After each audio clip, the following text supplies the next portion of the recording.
Chung Myung, seorang pendekar pedang dari sekte Gunung Hua yang dikenal sebagai orang suci pedang bunga plum, terjebak dalam kondisi yang tidak jelas antara hidup dan mati. Dia tidak tahu apakah dirinya masih hidup, sedang sekarat atau sudah mati, tetapi yang bisa dilihatnya hanyalah kenangan masa lalu. Dia mengingat kembali masa kecilnya, momen saat pertama kali bergabung dengan sekte Gunung Hua, latihan bersama kakak seperguruannya, dan kenakalan yang membuatnya kabur dari aturan sekte yang ketat untuk menjelajahi dunia. Chung Myung teringat ajaran dari sahyungnya yang sering kali terdengar mengomel, khususnya satu nasihat penting. Sebelum menjadi seorang pejuang, Anda adalah seorang praktisi. Kekuasaan tanpa etika hanyalah kekerasan. Pada masa itu, Chung Myung tidak sepenuhnya mengikuti ajaran sekte meskipun dia memiliki bakat alami yang membuatnya terkenal. Dia menganggap pengajaran sahyungnya sebagai sesuatu yang membosankan dan tidak relevan. Namun, setelah mengalami semua hal, dia menyadari betapa berharga ajaran itu dan betapa pentingnya peran sekte Gunung Hua dalam membentuk dirinya. Penyesalan mulai menghantui dirinya. Jika saja dia lebih mendengarkan, lebih memahami, dan lebih kuat, dia mungkin bisa mencegah akhir yang tragis yang menimpa sekte dan dirinya. Sekarang, saat-saat terakhirnya diwarnai oleh rasa sesal yang mendalam. Sadar bahwa semua sudah terlambat, Chung Myung menyesali pilihannya dan meratapi kesempatan yang hilang untuk melindungi sekte Gunung Hua dan kakak seperguruannya Sahyung. Chung Myung mendengar suara lembut Sahyung Jang Mun, gurunya sekaligus sosok seperti ayah dan kakak baginya, bertanya apakah dia menyesali keputusannya. Dengan penuh penyesalan, Chung Myung mengakui bahwa dia menyesalinya. Sahyung selalu hangat dan baik menjawab bahwa tidak ada yang perlu disesali karena semuanya demi sekte Gunung Hua. Namun, tiba-tiba rasa sakit yang hebat menyerang kepalanya membuatnya panik. Awalnya dia mengira iblis surgawi yang belum mati menyerangnya, tetapi saat membuka mata, dia mendapati dirinya berhadapan dengan seorang pengemis muda yang marah. Pengemis itu memarahinya karena malas dan tidur, tanpa mengetahui siapa sebenarnya Chung Myung. Meskipun dalam keadaan bingung, Chung Myung tersenyum aneh, sadar bahwa dia, seorang pendekar pedang legendaris, sedang diancam oleh seorang pengemis. Chung Myung, yang terbaring babak belur setelah dipukuli oleh seorang pengemis, merasa marah dan terhina. Dia tak habis pikir bagaimana seorang pendekar legendaris seperti dirinya bisa dipermalukan seperti ini. Saat mencoba menenangkan diri, dia melihat pantulan wajah asing di sungai, wajah seorang pemuda yang jauh lebih muda dan lebih tampan dari dirinya yang dulu. Tubuhnya kini pendek dan kurus, seperti seorang anak pengemis. Menyadari bahwa dia telah bereinkarnasi ke tubuh anak ini, Chung Myung bertanya-tanya apakah ini akibat sihir atau reinkarnasi Buddha. Namun, alih-alih tenggelam dalam kebingungan, dia memutuskan untuk fokus mencari tahu apa yang sebenarnya terjadi. Dalam usahanya untuk bangkit dan bertindak, tubuhnya yang lemah malah membuatnya tersandung, memperparah rasa frustrasinya. Meski demikian, dia bertekad untuk membalas pengemis yang telah mempermalukannya.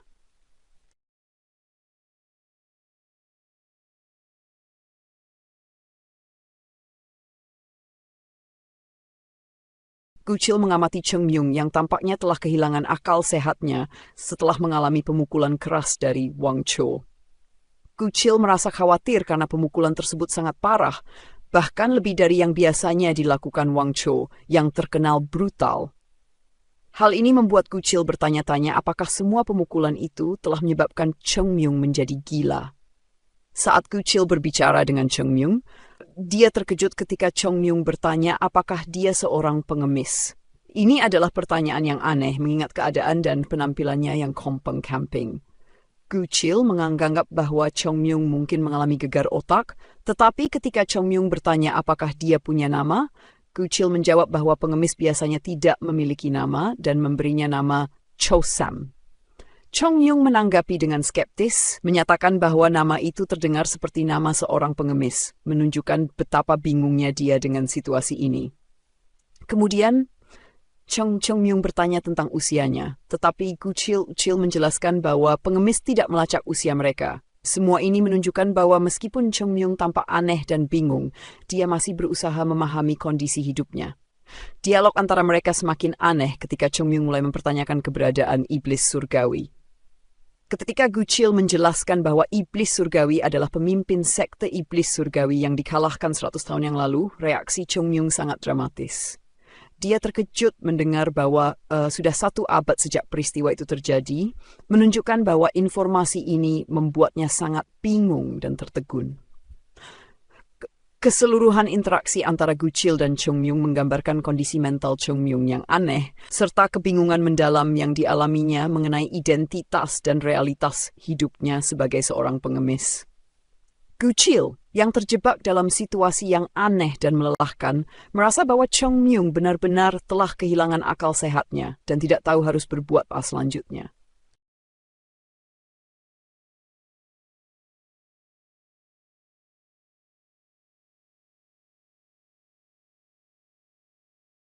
Dalam bagian ini, Chong Yung mulai menyadari kenyataan pahit bahwa 100 tahun telah berlalu sejak ia terakhir kali hidup.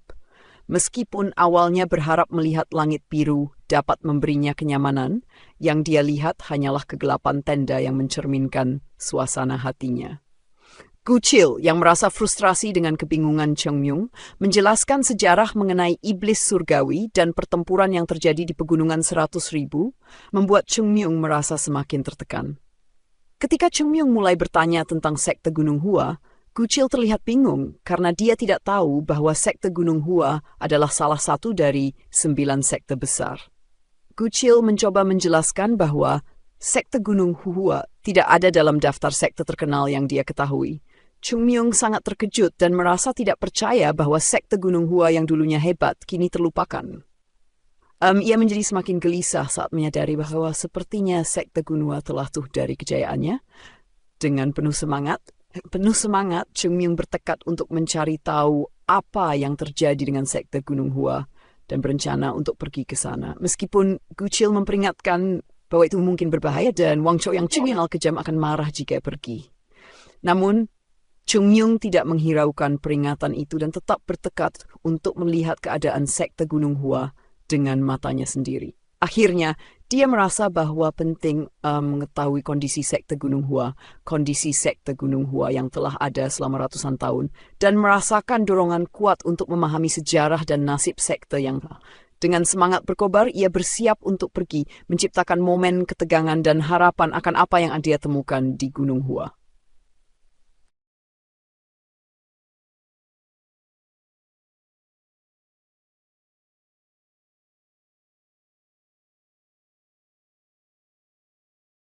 Chong Yung kembali ke tenda dengan semangat yang menggebu, mengumumkan niatnya untuk pergi ke Gunung Hua. Gu Chil, yang awalnya bingung dan skeptis, tidak dapat menahan diri untuk mendengarkan, meskipun rasa semua ini terdengar gila. Chong Yung berjanji akan membalas budi 2 kali lipat dan kebencian 10 kali lipat, menciptakan kesan dramatis yang diwarnai oleh penampilannya yang memar dan kompang camping. Sebelum pergi, Chong Yung menanyakan nama orang yang memukulnya, yang ternyata adalah Wang Chou dengan nama asli Zhongpao. Ia bertekad untuk menuntut balas, menciptakan kesan bahwa pertemuan mereka selanjutnya tidak akan menyenangkan bagi Wang Chou. Meskipun Gu Chil merasa prihatin bahwa Chong Yung bisa berakhir dalam masalah besar, Chong Yung tampak optimis dan bersemangat. Namun momen itu diinterupsi lagi ketika Chong Yung kembali untuk menanyakan arah ke Gunung Hua, menunjukkan betapa seriusnya dia tentang misinya. Meski Gu Chil merasa frustrasi dengan ketidakpahaman Chong Yung terhadap realitas situasi yang dihadapinya. Setelah meninggalkan tenda, Chong Yung berlari menuju Shaanxi dengan semangat, tetapi seiring berjalannya waktu, ia mulai merasakan kelelahan yang ekstrem. Kakinya yang dulunya kuat kini terasa lemah dan hatinya berdegup kencang, membuatnya hampir tidak percaya betapa rapuhnya tubuhnya dalam kehidupan barunya. Ia terjatuh tersengal-sengal, menyadari bahwa perjalanan yang ia rencanakan mungkin akan jauh lebih sulit daripada yang ia bayangkan. Perasaan frustrasi dan keputusasaannya menyatu saat ia berjuang dengan kondisi fisiknya yang lemah, menyoroti kontras antara semangatnya dan realitas baru yang harus ia hadapi. Chung Myung merasakan betapa lemahnya tubuh barunya setelah mencoba berlari menuju provinsi Shaanxi. Hanya dalam beberapa menit, ia terengah-engah menyadari bahwa fisiknya sangat tidak memadai, hanya tersisa kulit dan tulang. Ia merasa lucu membayangkan bahwa sebagai orang suci pedang bunga plum, ia bisa mati karena kelelahan.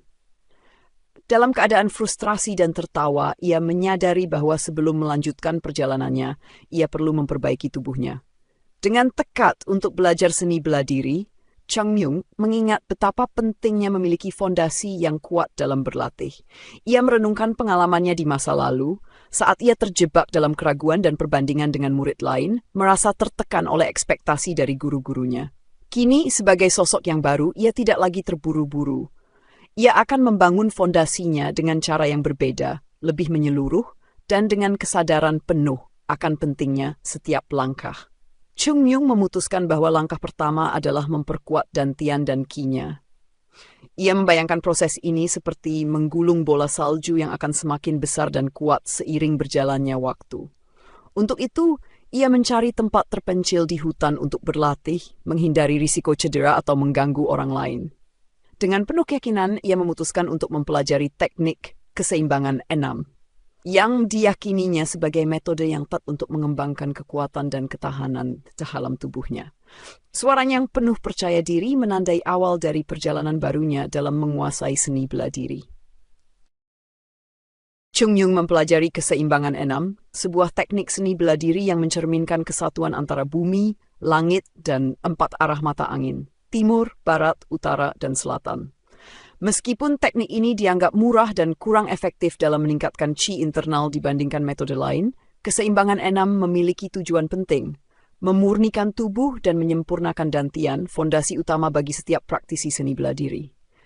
Bagi banyak orang, keseimbangan enam seringkali diabaikan dan dipandang remeh, tetapi Chung Myung tahu nilai sesungguhnya dari teknik ini, terutama setelah pengalaman buruk di masa lalu ketika ia tidak mempelajari fondasi dengan benar. Ia merenungkan penyesalan mendalamnya karena tidak menyelesaikan pelatihan keseimbangan enam yang seharusnya membawanya ke tingkat kekuatan yang lebih tinggi. Kini, dengan kesempatan kedua di depan matanya, ia bertekad untuk membangun fondasi yang lebih kuat, mengambil langkah-langkah yang teliti dan berfokus pada setiap detail. Saat ia berkonsentrasi, ki-nya mulai bergerak dengan lembut di dalam tubuhnya. Dalam proses ini, ia mampu menyaring kotoran yang bercampur dengan ki, menciptakan energi yang semakin murni. Meskipun hasilnya mungkin tampak lemah, Chung Myung merasa bahwa ia telah melakukan sesuatu yang luar biasa. Dantian kecil yang ia ciptakan menjadi pintu gerbang menuju potensi yang jauh lebih besar. Dan ia tahu bahwa dengan waktu dan usaha, energi murni ini akan tumbuh seperti bola salju, menciptakan kekuatan yang tak terhentikan. Di dalam pikirannya, ia juga teringat akan sosok mengerikan yang dikenal sebagai iblis surgawi, yang menjadi simbol kekuatan absolut dalam dunia seni bela diri. Meskipun mengerikan, sosok ini memberikan motivasi dan tujuan baru bagi Chung Myung. Ia mengingat bahwa iblis surgawi adalah sosok yang bahkan para master terkuat pun takut untuk mendekatinya, dan kehadirannya membawa kehancuran total bagi siapapun yang mencoba menantangnya. Dengan semangat yang menyala-nyala dan tekad untuk tidak mengulangi kesalahan masa lalunya, Chung Myung bersiap untuk perjalanan baru, berkomitmen untuk membangun kembali fondasinya dengan baik dan mengejar kekuatan yang lebih besar dalam seni bela diri. Ia menyadari bahwa perjalanan ini bukan hanya tentang kekuatan fisik, tetapi juga tentang pemahaman dan penguasaan diri yang mendalam. Dengan setiap langkah yang diambil, Chung Myung bertekad untuk meraih puncak yang pernah ia impikan dan melampaui batas-batas yang sebelumnya menahannya. Setelah berjam-jam berkonsentrasi untuk mengumpulkan ki murni, Chung Myung merasa seolah-olah telah menjalani perjuangan yang tiada henti. Meskipun ia berhasil menciptakan dantian kecil yang sangat murni, tubuhnya malah menuntut balasan. Kelemahan dan kelelahan menyergapnya. Dalam keadaan terjatuh di tanah, ia menyadari betapa besar kesalahan yang telah ia buat dengan tidak mempertimbangkan dampak dari usaha yang dilakukannya. Menghitung jarak yang harus ditempuh menuju Gunung Hua, pikiran Chung Myung dipenuhi dengan kecemasan. 2.000 mil, ujarnya dalam hati, mencemaskan seberapa jauh jarak itu. Bagi seorang biasa, itu akan menjadi perjuangan yang berat. Namun aku, seorang pengemis yang tidak punya apa-apa untuk dimakan, pikirannya dipenuhi dengan rasa putus asa saat menyadari betapa tantangan ini tampak mustahil. Dalam usaha yang sia-sia untuk bangkit, Chung Myung terjatuh kembali. Keluhnya merasa frustrasi. Sambil mengusap wajahnya, ia menyesali kondisinya yang menyedihkan. Kekuatan fisik yang seharusnya didapatkan dari latihan seni bela diri tampaknya tidak ada. Sebaliknya, ia justru merasa seperti cacing yang terperangkap, tidak berdaya meringkuk di tanah. Apa yang salah dengan hidupku? Pikirnya mempertanyakan kembali pilihan-pilihannya. Rasa lapar yang menggerogoti perutnya adalah pelajaran pahit yang ia hadapi. Meskipun ia terbiasa menjalani disiplin yang ketat dalam pelatihan, kali ini ia tidak bisa menahan rasa lapar yang menyakitkan. Dalam pelatihan, ia seringkali memilih untuk tidak makan demi tujuan untuk menyempurnakan ki-nya. Namun, ia kini merasakan perbedaan yang mencolok antara memilih untuk berpuasa dan tidak mampu untuk mendapatkan makanan. Perutnya seolah-olah sedang diserang dari dalam dan ia merasa semakin dekat dengan kematian. Krisis hidup atau matinya yang pertama setelah dilahirkan kembali adalah kelaparan. Betapa absurdnya situasi ini bagi seorang pendekar pedang terhebat dari generasi ketiga. Dalam pikirannya, Chung Myung berusaha untuk mengumpulkan ki dan menjadi lebih kuat, tetapi tubuhnya menolak untuk menanggapi. Ia merasa terjebak dalam kegagalan.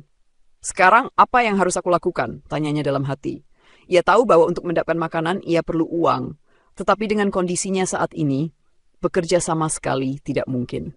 Dalam keadaan terdesak, suara gemerisik dari suatu tempat mengalihkan perhatiannya. Suara itu tampak familiar, membawa harapan akan sesuatu yang tak terduga. Chung Myung berusaha mengumpulkan tenaga untuk berdiri, berfokus pada suara tersebut. Mungkin, hanya mungkin, ada sesuatu yang bisa membantunya keluar dari keadaan sulit ini. Dengan tekad yang tersisa, ia merangkak ke arah suara, berharap bahwa takdir masih memberinya kesempatan untuk bertahan hidup dan melanjutkan perjalanannya menuju Gunung Hua. Dalam hatinya, ia bertekad untuk tidak menyerah, meski tantangan yang dihadapi tampak semakin berat. Kesulitan ini akan menempa dirinya menjadi pahlawan yang sesungguhnya, sebuah langkah penting menuju tujuan yang lebih besar. Dalam keadaan sekarat sebagai pengemis, Chung Myung menemukan harapan tak terduga ketika melihat koin-koin mengalir ke arahnya dari orang-orang yang lewat. Meskipun ia merasa tertegun dengan kebaikan yang ditunjukkan, air mata yang mengalir bukanlah karena belas kasihan yang diterimanya. Dalam pikirannya, ia merasa sangat terhina karena seorang murid dari sekte Gunung Hua Agung kini terpaksa merendahkan diri dan menerima sumbangan. Kenangan akan masa lalu yang megah sebagai pendekar pedang terhebat yang pernah ada, bertarung melawan Chunma, terasa begitu jauh. Chung Myung merasa terperangkap dalam kontradiksi antara harga diri dan kebutuhan untuk bertahan hidup. Ia berteriak terima kasih kepada orang-orang yang memberinya koin, meskipun dalam hati ia merasa harga dirinya sudah mati. Dengan perut yang keroncongan, ia pun menyadari bahwa ia harus mengesampingkan kebanggaannya untuk bertahan hidup, meski itu berarti hidup sebagai pengemis. Setelah mendapatkan cukup uang untuk membeli makanan, Chung Myung menyadari betapa pentingnya hal itu. Kenangan tentang sahyungnya yang selalu terobsesi dengan kekayaan membuatnya teringat akan perjuangan dan pengorbanan yang harus dilakukan. Ia bertekad untuk terus hidup dan mencari cara menuju Shanxi, meskipun menyadari bahwa perjalanan itu akan sangat sulit. Tubuhnya yang lemah dan kekurangan membuat perjalanan ini jauh lebih menantang daripada yang ia bayangkan sebelumnya. Dengan tekad untuk menemukan jalannya, Chung Myung menyadari bahwa ia tidak mengenal dunia baru yang kini telah berubah setelah 100 tahun. Namun, ia bertekad untuk mencari cara untuk beradaptasi dan bertahan, meskipun ketidakpastian menanti di depan. Seiring ia merenungkan langkah berikutnya, Ans bertekad untuk tidak menyerah dan terus berjuang demi masa depannya. Chung Myung, yang baru bereinkarnasi dalam tubuh seorang anak pengemis, merasakan kejatuhan yang drastis dari kehidupannya yang dulu sebagai pendekar pedang hebat dari sekte Gunung Hua. Dalam kondisi terluka dan tubuh lemah, dia menerima uang dari orang-orang yang merasa kasihan kepadanya, meskipun hal itu mengikis harga dirinya. Namun keinginannya untuk bertahan hidup mengalahkan rasa malu dan dia menggunakan uang yang diterimanya untuk membeli makanan. Dengan perut kenyang, untuk pertama kalinya sejak reinkarnasi, dia merenungkan betapa jauhnya dirinya dari kehidupan lamanya dan merencanakan perjalanan ke Shanxi untuk kembali ke Gunung Hua. Sayangnya, tubuh kecil dan lemahnya tidak mampu menempuh jarak jauh dengan cepat, dan dia mulai menyadari bahwa perjalanan yang dulu bisa dia selesaikan dalam setengah hari, kini akan memakan waktu berbulan-bulan. Saat sedang kebingungan memikirkan cara menuju Gunung Hua, 3 pengemis lain datang menghampirinya. Mereka yang mengira Chung Yung hanyalah pengemis lemah, mencoba mengintimidasi dan merampoknya. Namun, tanpa mereka duga, Chung Yung, meskipun dalam tubuh yang lemah, masih memiliki kemampuan bertarung yang luar biasa. Dalam hitungan detik, dia berhasil mengalahkan ketiga pengemis itu dengan tinju dan tendangan yang tepat. Setelah mengalahkan mereka, Chung Yung bertanya apakah mereka tahu cara cepat menuju Shanxi. Tapi, para pengemis itu tidak bisa memberikan informasi yang berguna karena mereka sama-sama tidak tahu jalan. Merasa kesal, Chung Yung pun tidak membiarkan mereka pergi begitu saja. Sebelum membiarkan ketiganya pergi, dia memaksa mereka menyerahkan koin dan barang-barang berharga mereka sebagai kompensasi atas gangguan yang mereka buat. Dengan sikap dia memastikan bahwa para pengemis tersebut meninggalkan tempat itu hanya dengan pakaian mereka, sementara dirinya mengambil semua koin mereka. Sambil mengumpulkan uang hasil rampasan, dia menyadari bahwa meskipun dia sekarang hanyalah pengemis, naluri dan cerdikannya sebagai pendekar pedang Gunung Hua masih hidup di dalam dirinya.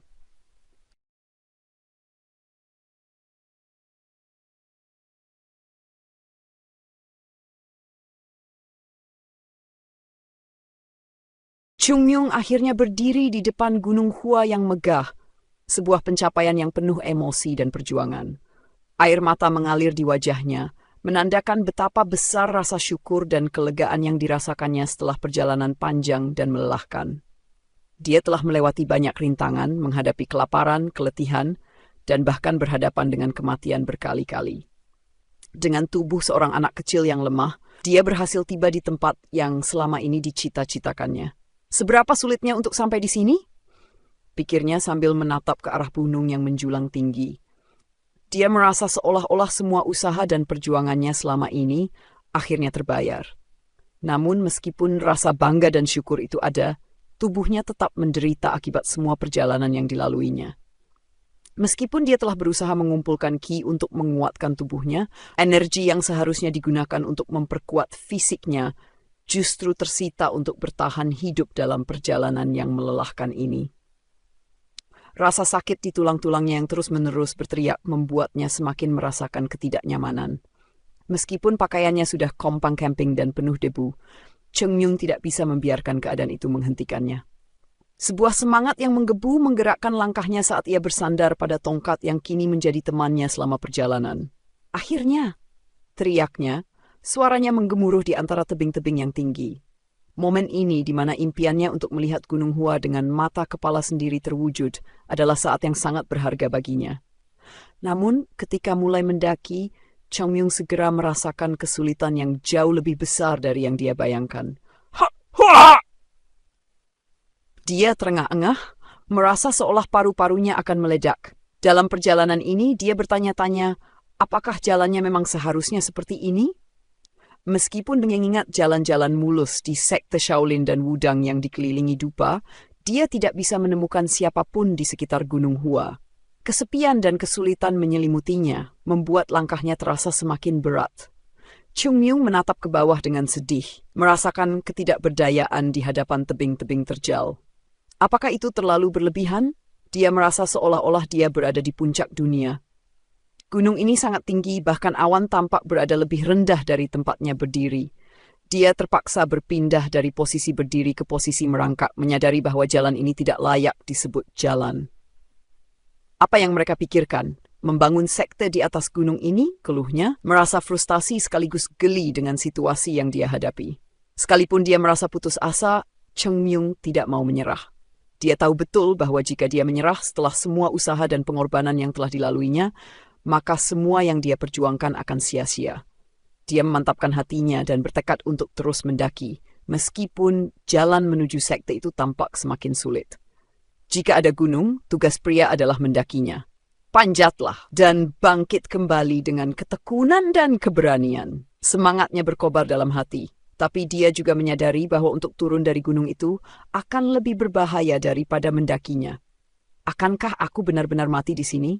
Pikirnya, merasakan anggota tubuhnya mulai bergetar akibat kelelahan. Dia berjuang untuk mengatapas, berusaha menemukan kekuatan yang tersisa untuk terus bergerak. Meskipun jalan yang harus dilalui tampak tak berujung dan menyakitkan, tekadnya untuk mencapai puncak Gunung Hua tidak akan pernah pudar.